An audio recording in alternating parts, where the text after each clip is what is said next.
Hola, gracias por escuchar Rebeldemente, el podcast de las buenas y las nuevas ideas.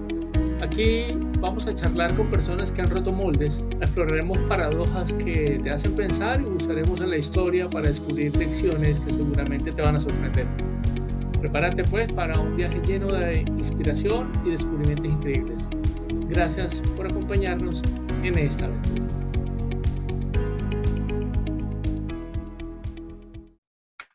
¿Alguna vez les ha pasado de pronto que entregan su proyecto, pero el cliente no está contento? Que tú haces lo pactado, pero aún así somos atacados por una serie de trampas mentales que empobrecen nuestra gestión como gerentes de proyectos o como equipos de proyectos.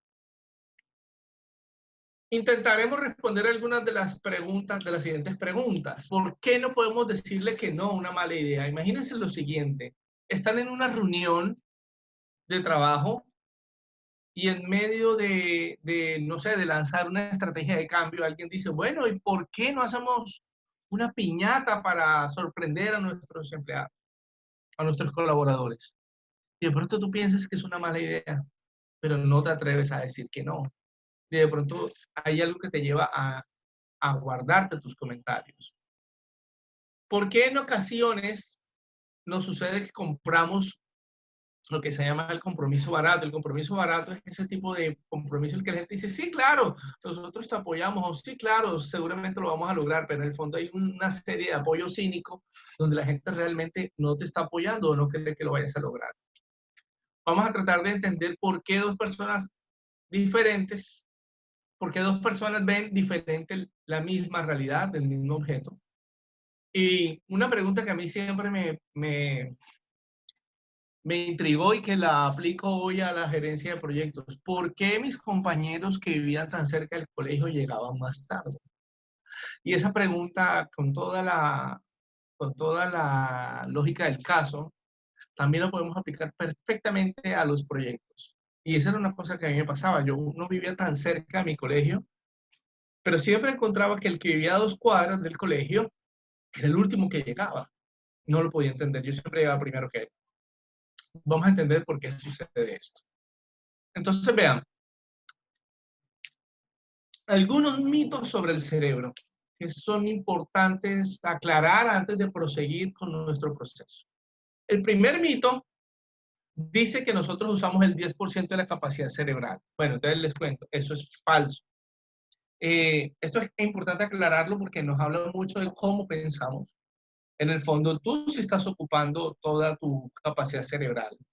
Lo que pasa es que vamos a entender que tu cerebro no te permite atraer todo, sino que necesariamente filtra información bajo unos conceptos que tomaremos más adelante. Pero nosotros sí estamos usando nuestra capacidad cerebral al 100%. Decimos que para pensar solo usamos el hemisferio izquierdo, que el hemisferio izquierdo es el analítico. Bueno, realmente para pensar se usan ambos hemisferios. Uno te va a servir para hacer síntesis, otro análisis, uno te va a servir para ser más creativo en la solución, pero realmente para pensar usan los dos hemisferios. También se suele creer que las disciplinas profesionales solo hacen uso de un hemisferio cerebral, entonces que los ingenieros, entonces somos solo hemisferio izquierdo, los artistas hemisferio derecho, y vamos a ver que no es así. Porque sin el hemisferio derecho no podríamos crear una solución, no importa qué tipo de solución sea, ¿sí? Y sin el hemisferio izquierdo no podríamos entender por qué se usan los elementos. Otro mito que suele ser muy común es que el cerebro crece hasta cierto punto y que no es posible reformarlo. No, el cerebro cambia constantemente. El cerebro que es elástico, quiere decir que se amolda. Y si tú le das uso, todo el tiempo va a un cerebro renovado. Ahora sí, vamos a ver cómo se aplica esto en la gerencia de proyectos. Imagínense que su sponsor le dice que el cliente o su cliente de manera directa le dice, queremos que el proyecto salga el 15 de diciembre. Tu sponsor le dice que el cliente quiere que el proyecto salga para el 15 de diciembre. ¿Usted qué haría? ¿Cuál es la respuesta común que uno haría en esos casos? Claro, ustedes me van a decir, hago un listado de actividades, hago una secuencia, hago un cronograma, es cierto. Pero al final, ¿tú qué buscas con el cronograma? Que case con el 15 de diciembre, ¿cierto? Entonces, nosotros si nos dicen que el cliente quiere el proyecto para el 15 de diciembre, ¿qué hacemos nosotros? Pues hacemos caso. Y entonces uno le llama la atención de eso, porque es como si nos hubieran dado un ancla, ¿sí? El ancla es decirlo, oiga, yo no sé ese proyecto cuánto debe durar realmente, ¿sí? Pero ese proyecto no debe pasar del 15 de diciembre. Es decir, tú sin saber si se puede hacer o no, entonces lo que haces es coincidir los números con las metas exigidas. Dicho de otra manera, imagínate que tú haces todo un proceso de planeación, pero si el sponsor pone la fecha o el cliente pone la fecha, corremos a cumplirla. También puede suceder con cotizaciones. Sucede mucho con cotizaciones las anclas. El regateo simple se basa en poner anclas. Cuando tú vas a hacer una compra, ¿cómo lo haces? Pues alguien, por lo general el vendedor te dice, bueno, eso vale tanto, o tú como comprador le dices, tengo tanto. El que diga primero pone el ancla, quiere decir que la conversación, la negociación gira alrededor de ese ítem, ¿sí? Sucede con fechas, sucede con requisitos, sucede con cualquier elemento que hace. Lo malo no es tener anclas, o sea, las anclas pueden ser necesarias, lo importante es que tú sepas que es un ancla.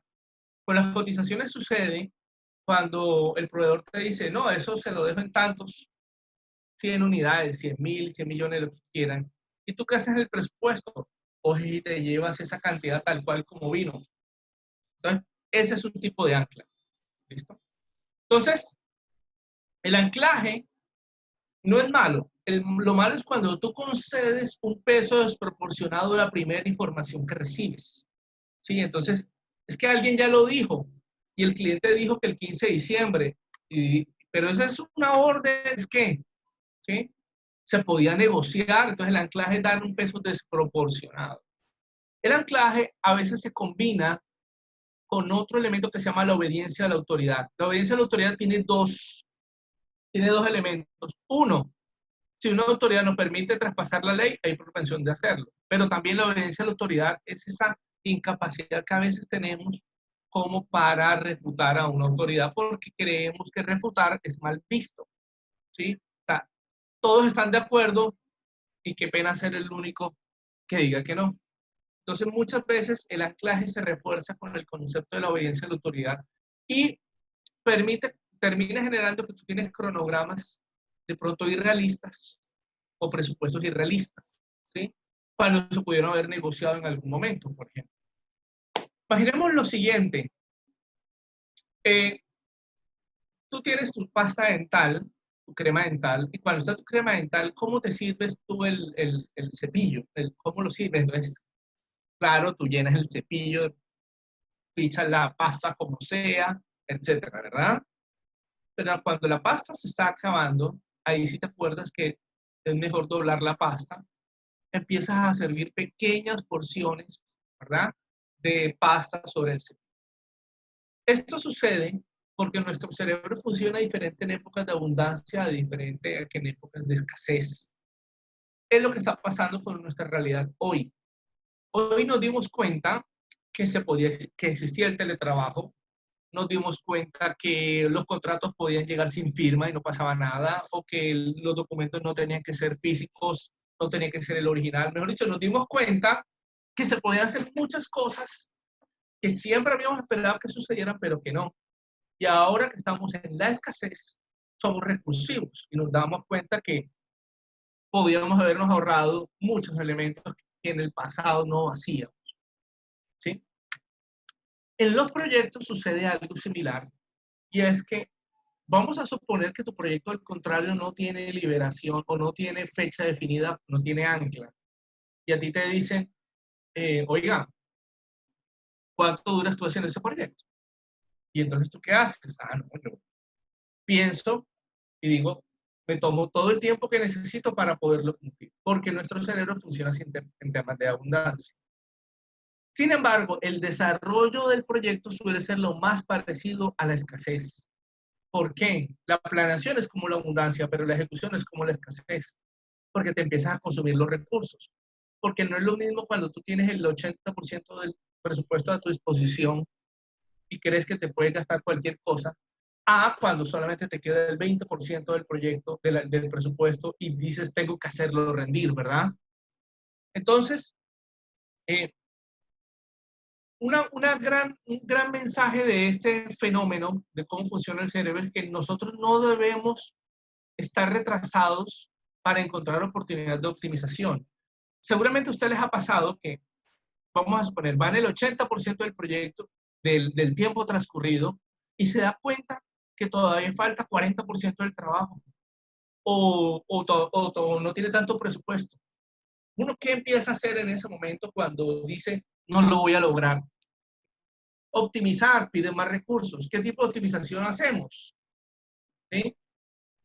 Se da cuenta uno que puede, por ejemplo, hacer técnicas de crashing o técnicas de fast tracking. Fíjense una cosa, sucede que nos damos cuenta que se podía priorizar. En la escasez nos empezamos a dar cuenta que, oiga, prioricemos requisitos, hago entregas parciales, priorizo elementos. Entonces la invitación es aquí a lo siguiente. No debemos esperar a estar retrasados para encontrar oportunidades de optimización en el proyecto. A eso yo lo llamo planificar el proyecto con hambre. Así lo llamo yo porque uno con hambre es que se le ocurren las cosas. Ahora estoy seguro que más de uno está pensando en crear empresa. Eso es pensar con hambre, ¿sí? Una vez tú tengas el plan, tú debes planificarlo, pero con hambre. Es decir, ¿qué pasa si me exigieran más elementos? ¿Qué estrategia debería hacer yo para usar menos recursos? ¿Cómo haría el proyecto si me dieran menos tiempo? ¿Cómo lo haría yo más fácil o más simple? O sea, retarse. No esperar a estar retrasados para haberme dado cuenta que si priorizaba, me iba mejor. O que si concentraba los recursos, en lugar de tenerlo multitarea, era mejor. O que poder hacer entregas parciales para satisfacer al cliente en vista de que no lo voy a poder entregar todo, también resultaba mucho mejor. ¿Sí? Planifique los proyectos con hambre. Porque cuando usted está planificando, por lo general planifica con abundancia. Eso no quiere decir que usted tenga 2 o 3 planes. Quiere decir que usted debe encontrar de manera temprana las oportunidades desde el inicio del proyecto y ojalá ejecutarlas así. Usualmente nosotros no ejecutamos con hambre a menos que nos den unas fechas ya estimadas, que para eso se puede usar otro tipo de técnicas, ¿listo? Lo que les trato de decir es que nosotros solemos ser muy optimistas, ¿sí? Y nuestras estimaciones, por lo general, se basan en premisas que pudieron haber cambiado. Entonces, nosotros resultamos ser muy confiados de acuerdo a lo que la estimación o el desempeño propio es, ¿sí? Incluso, y les hago una aclaración, esto no es un tema solamente de optimismo. También los pesimistas se creen buenos estimando, eh, digamos, esperando que las cosas pasen mal, ¿sí? Entonces, la exactitud de la estimación no depende si tu visión es optimista o pesimista de la vida. En cualquier caso es sobrevalorada, ¿sí? En cualquier caso es sobrevalorada porque eh, siempre habrá momentos en los cuales la estimación no va a servir para absolutamente nada. Realmente esto se refuerza con la trampa de los eventos memorables. Te pone un ejemplo que a mí no me gusta, pero suele pasar, que es el tema de los accidentes.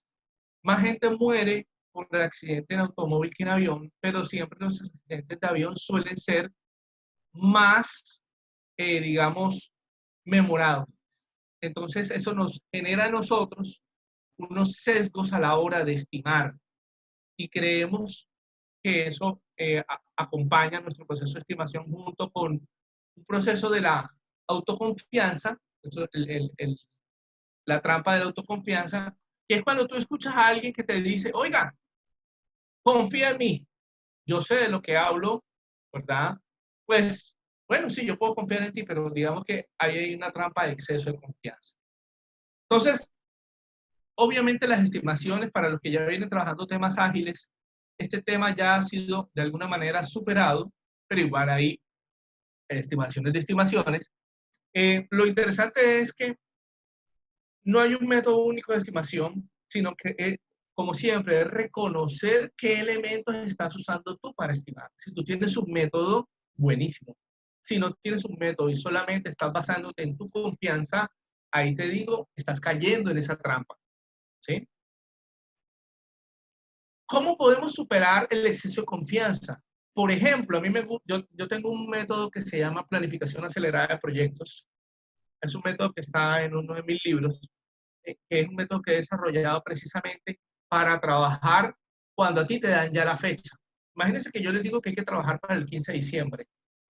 En lugar de yo ponerme a hacer estimaciones y de hacer un cronograma súper detallado, yo lo que hago es crear como unas cajas de tiempo similares a lo que algunos llamarían planeación ágil sprints, pero no son sprints, se llaman cajas de tiempo, en donde yo lo que hago es saber a qué me comprometo a entregar en cada intervalo de tiempo, es decir, la estimación cambia. Ya no digo cuánto demoro haciendo algo, sino en un lapso de tiempo cuántas cosas puedo entregar. ¿Sí?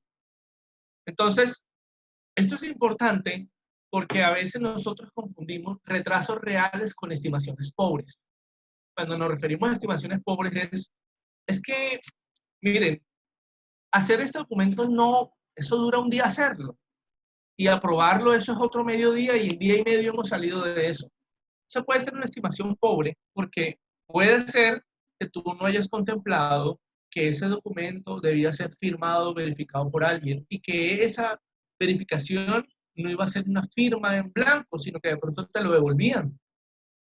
Entonces ya tu documento que iba a salir en día y medio ya no sale en día y medio, sino sale en 3 días porque mientras lo revisan, recuerden que la persona no está sentada esperando que llegue el documento, llega, se demora mediodía, mientras llega la cola de trabajo hasta la persona, lo lee y te lo devuelve. Y tú vuelves y lo trabajas hasta que finalmente está bien y ya se demoró 3 días. Entonces, realmente no hubo un retraso, realmente fue una estimación pobre. ¿Sí? Claro, tu estimación fue pobre porque no contemplaste cuáles eran las verdaderas actividades que, que, que debías desarrollar dentro de tu actividad. ¿Listo? Entonces, hay que superar el exceso de confianza, que es una de las trampas que tenemos. ¿Alguna vez que usted ha iniciado un proyecto o una tarea sin tener un recurso, sin tener los recursos o el plan o los objetivos?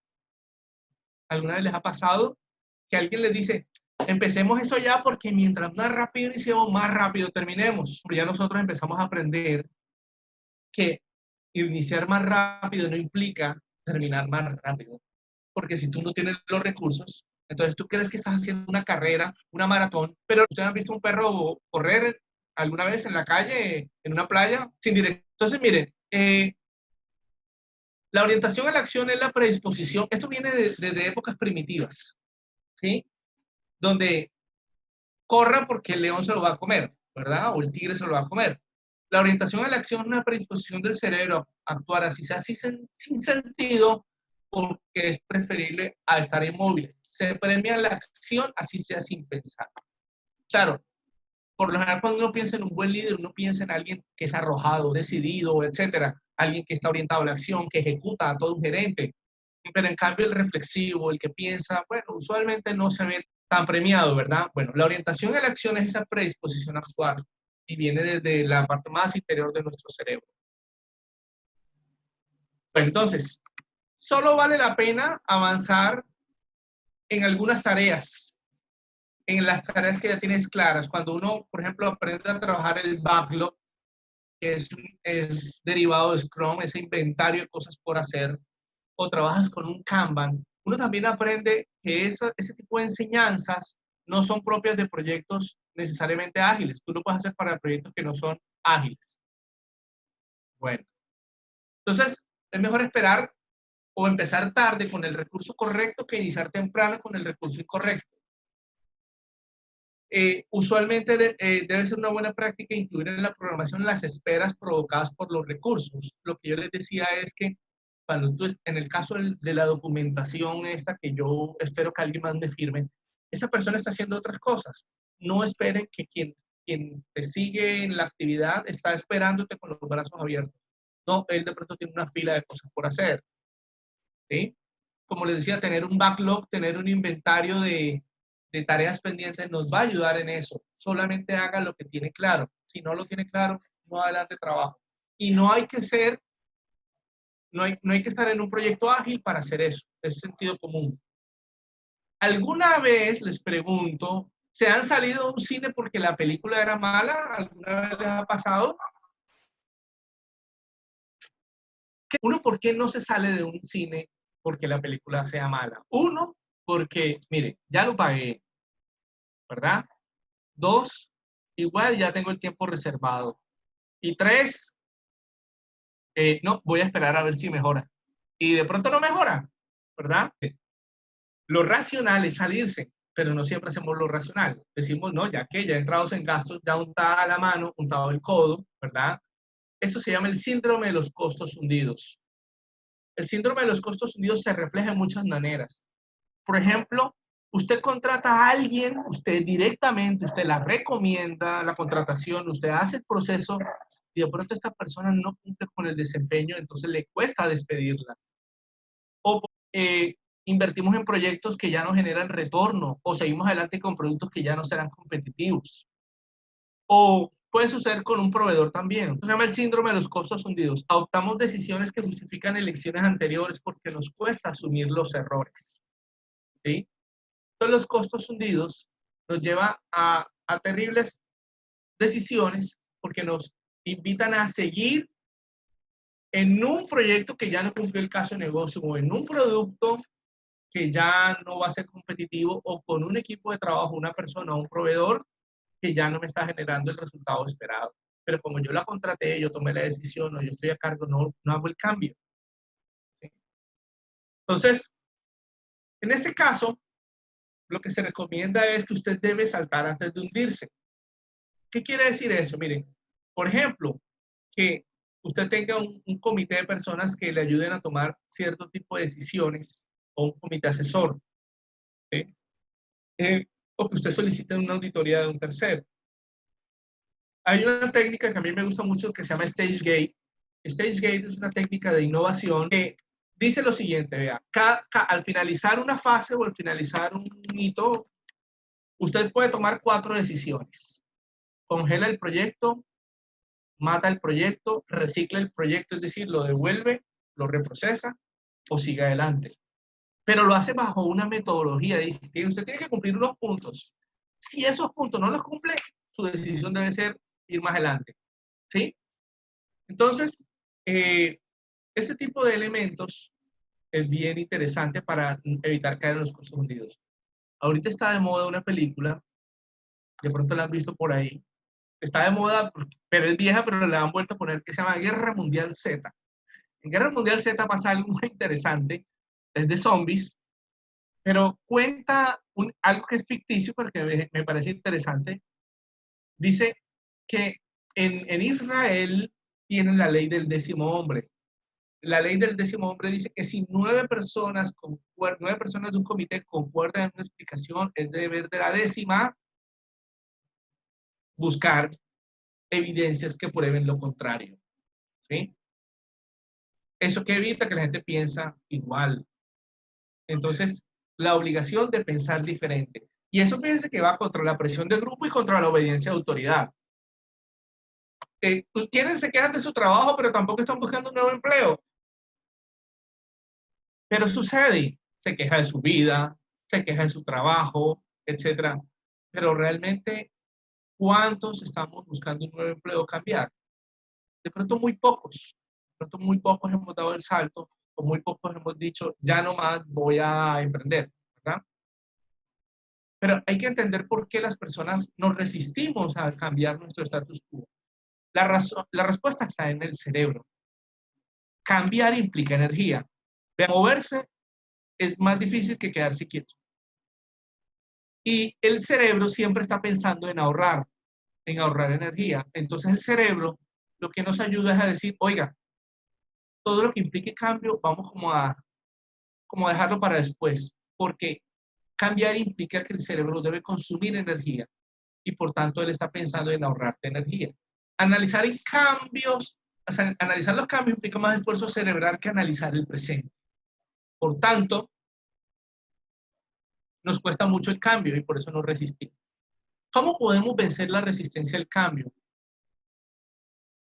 Una frase que yo aprendí hace muchos años es que nadie resiste sus propias ideas. Nunca le diga a otro lo que debe hacer. Tiene que ayudarle a las otras personas a que alcancen su propio entendimiento. Una clave, por ejemplo, es preguntarle a la gente no qué debe hacer, sino cómo debe hacer. Esa es una pregunta que es clásica en lluvia de ideas. ¿Sí? No le preguntamos a la gente, ¿qué nuevo negocio vamos a montar? Eso es, digamos que es una pregunta muy difícil de responder. Pero si yo le digo a las personas, oiga, ¿cómo podemos hacer para que nuestro negocio sobreviva? ¿O cómo vamos a hacer para atender a nuestros clientes así no estén presentes? Una cosa es decirle a la gente, vamos a hacer esto, y otra cosa es preguntárselo cómo quieren, porque nadie se resiste a sus propias ideas. Te recomiendo ver Inception, para los que ver Inception, ese es el tema de resistencia al cambio.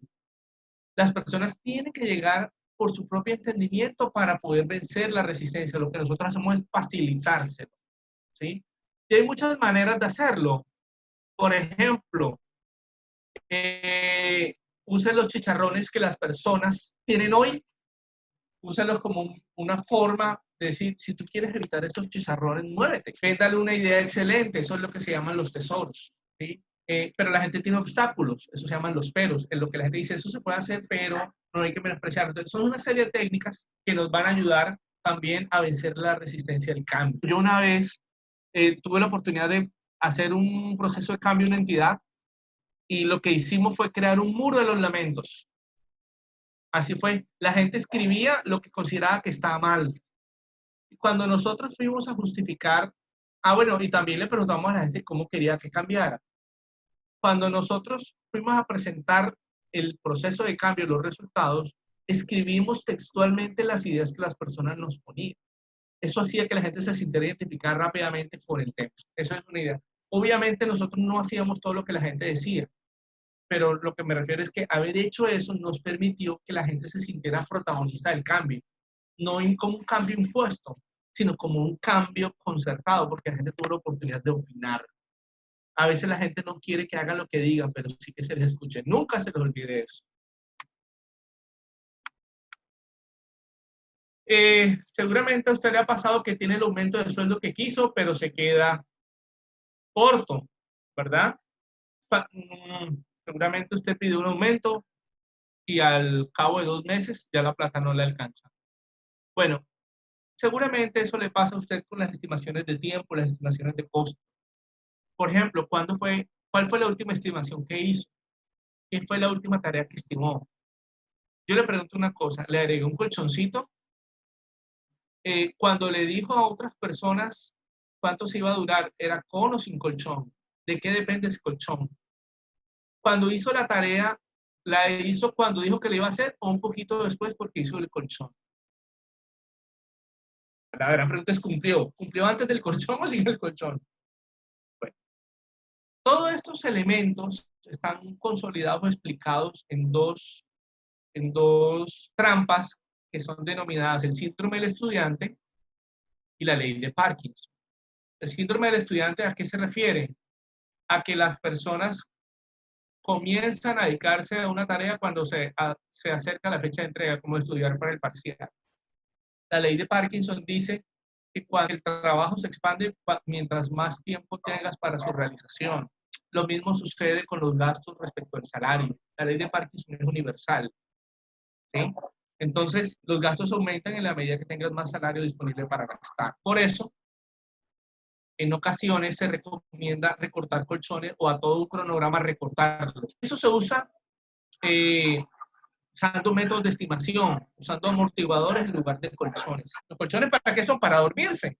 Para eso son los colchones. Yo los pongo por si me pasa algo.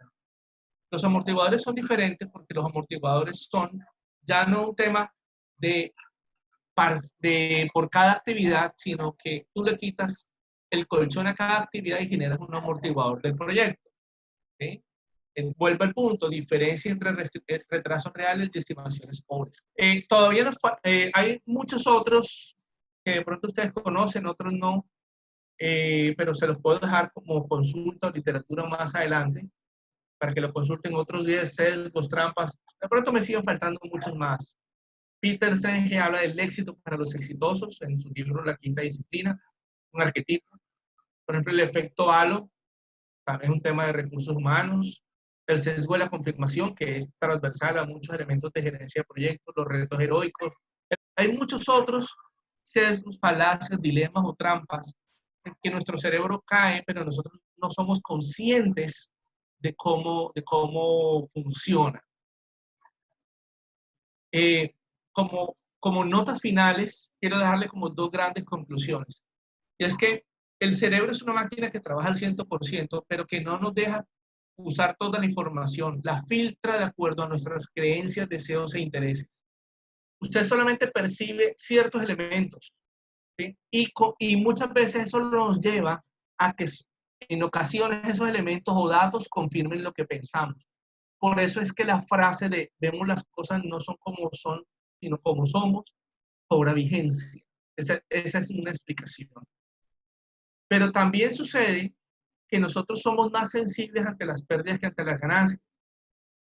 Esto se comprueba, hay varios ejercicios, un premio Nobel hizo un ejercicio de este tipo, en el cual si tú te encuentras 50 pesos, perdón, te regalan 50 pesos y luego los pierdes, tiene un peso en la mente muchísimo mayor a que si no tuvieran ningún tipo de ganancia previa, ¿sí? Entonces el haber ganado y luego haber perdido pesa más que el no haber perdido nunca, ¿sí? Entonces hay muchos experimentos en ese aspecto. Por eso la vida no es lo que usualmente nos pasa, ¿sí? La vida, sino el aprendizaje consiste en lo que hacemos conforme con eso que nos pasa, porque siempre la mente humana va a estar más sentida o va a tener un mayor peso hacia los elementos negativos. La trampa de los eventos memorables es una muestra de ello, por ejemplo, ¿sí? Entonces, con esto quiero ya concluir la intervención. Espero que lo hayan disfrutado. Nos vemos prontamente.